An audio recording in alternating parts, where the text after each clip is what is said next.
All right, we are doing 8.2, the inverse relations and functions. So our objectives here are to find the inverse of a relation, determine its domain and range, and state whether it is a function, determine whether a function is one-to-one, and use function composition to determine whether two functions are inverse functions. So there's quite a little bit there.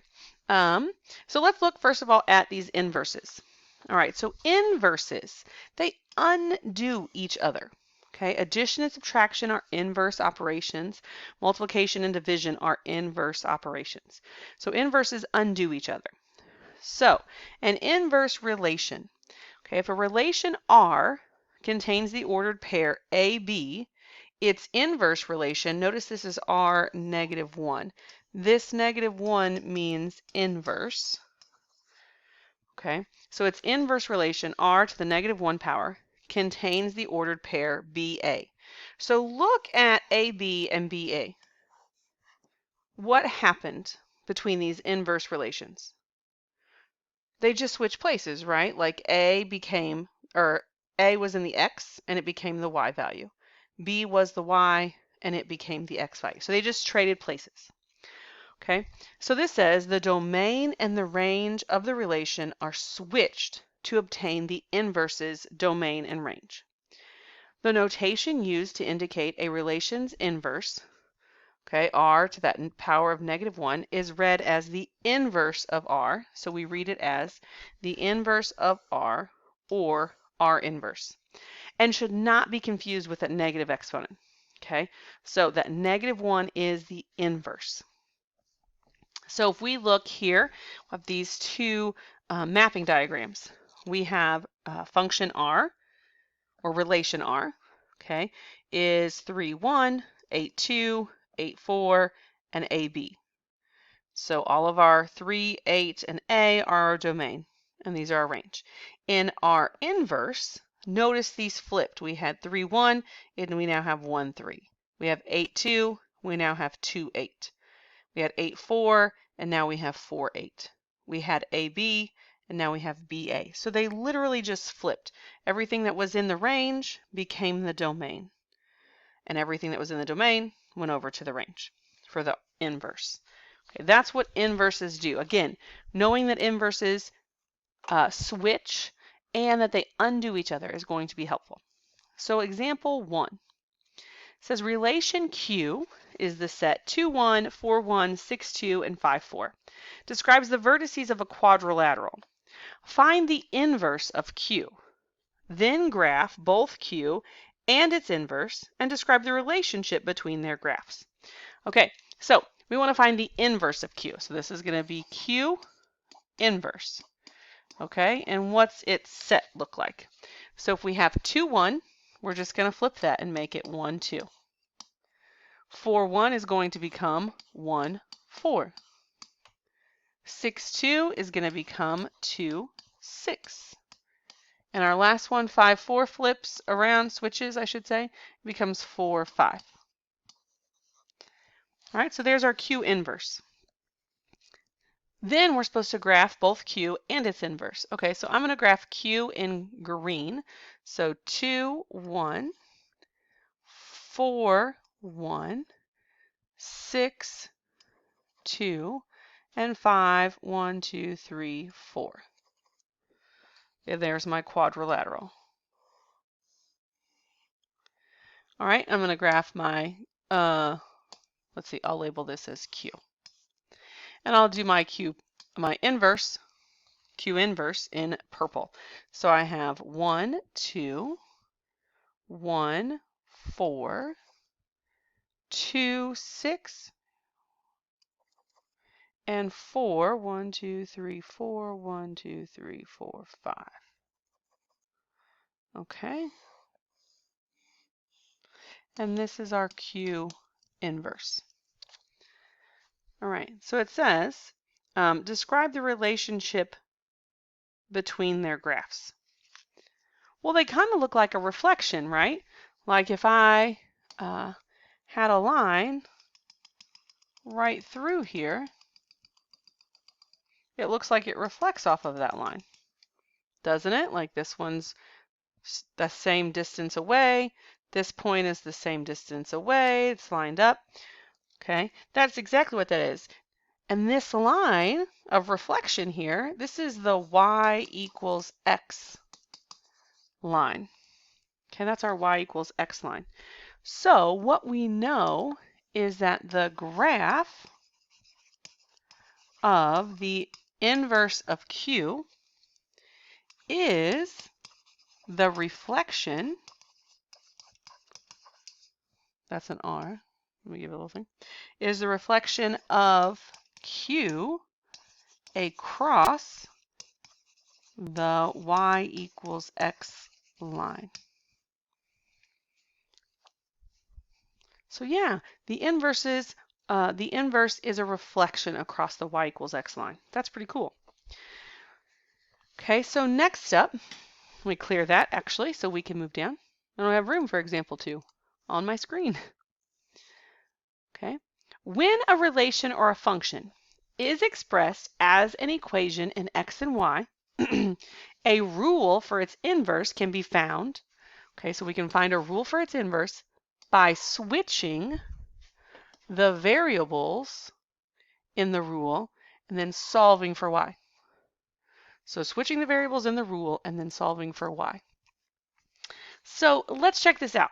Example 2 says find the rule for the inverse of each function. Okay, so first of all, it says if it's expressed as an equation in x and y. So first we need to do that. F of x, right, is the same thing as y. So this is 2x plus 4. We need to express it as an equation with x and y. Then it says we switch these variables. So the x and the y are going to be switched. So let me write here, switch. So we're going to have x equals 2y plus 4. So we switched the variables in the rule, and then we're going to solve. So that's what we do next. So I'm going to subtract 4. So we have x minus 4 equals 2y. Divide by 2. So 1/2 x minus 2 equals y. All right. So this is my inverse. That's going to be my inverse. So how would I, instead of leaving that as y, how might I write that? Okay, so this is going to be f of x inverse, or the inverse of f of x, equals 1/2 x minus 2. And that would give me my inverse notation. So this is inverse of f of x here. So remember, we switch. Okay, we had to put it in y and x, in terms of y and x. We switch it, and then we solve. So let's try it on this next one. We have g of x equals x squared minus 2. So we need to write it in terms of y and x. Then we switch our y and our x's. So we're going to have x equals y squared minus 2. And then we solve. So we add 2. So x plus 2 equals y squared. We take the square root of both sides. So the square root of x plus 2 equals y. And this should be, since it's square root, plus or minus, right? The square root of x plus 2 equals y. And then if we want to write that in function, or with our correct notation, you know, that function notation, we're going to say the inverse of f of x equals plus or minus the square root of x plus 2.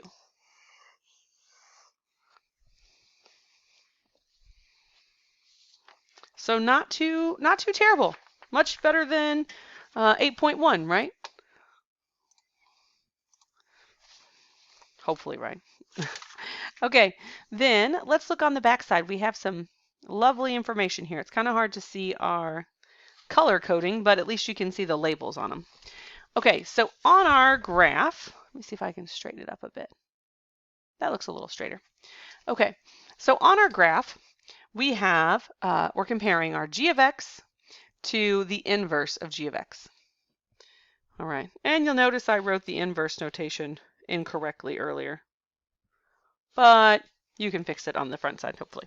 All right, so we have our g of x, which is this graph. Here is our g of x. Okay, and so it shows that our domain is all real numbers, because remember our domain is our x values. These arrows are going to keep going, and as they do, they're moving further out, slowly but surely. So our domain is all real values.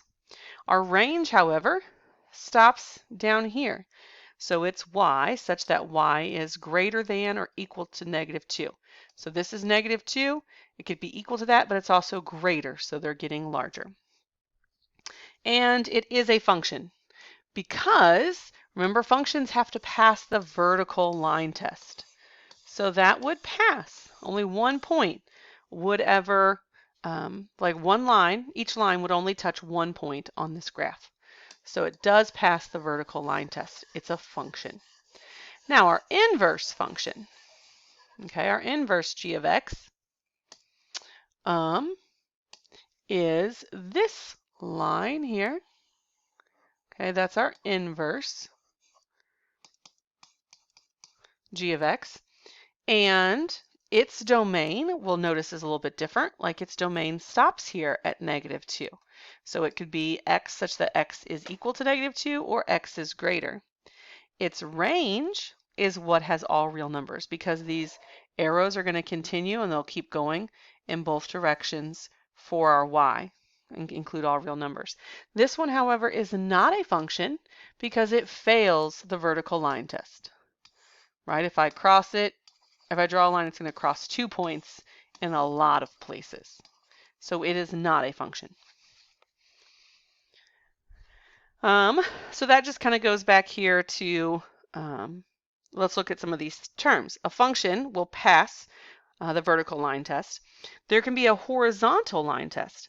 If a horizontal line can be drawn through more than one point of a function's graph, then its inverse is not a function. So let's look at this horizontal line test. Let me erase these. All right, let me go back to my g of x. So we're focusing in on this one.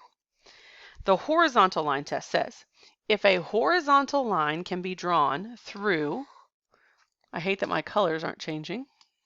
Okay, if a horizontal line can be drawn through more than one point of a function, so see it's here and here, then its inverse is not a function. So when you know, like if you have a function because it passes the vertical line test, you could draw a horizontal line and be like, oh, the horizontal line touches it in two places. It's not the inverse, then you know the inverse is not going to be a function. So that can be helpful. Now we have this thing called a one-to-one function. Okay, a one-to-one function is any function whose inverse is also a function. So when their inverse is also a function, it's called a one-to-one function. Okay, so that's pretty awesome. Let's move this on down. So we have this one-to-one function. So inverse functions, then let's look at their definition. When a relation and its inverse are both functions, inverse functions undo each other. Okay, so let's look at that again. So when a relation and its inverse are both functions, so when these are one-to-one, right, this is one-to-one functions, the inverse functions undo each other. So we have f of the, or so the inverse of f of x equals f of the inverse of f of x will equal x. Okay, so this is the inverse of this function, and it's saying it equals the function of the inverse of x. Here, if we do the same thing, so we have the inverse of the function of 10 equals the function of the inverse of 10. Both of those equal 10. Also notice, like, this is x here and this is x here. It's the same number, but they undo each other.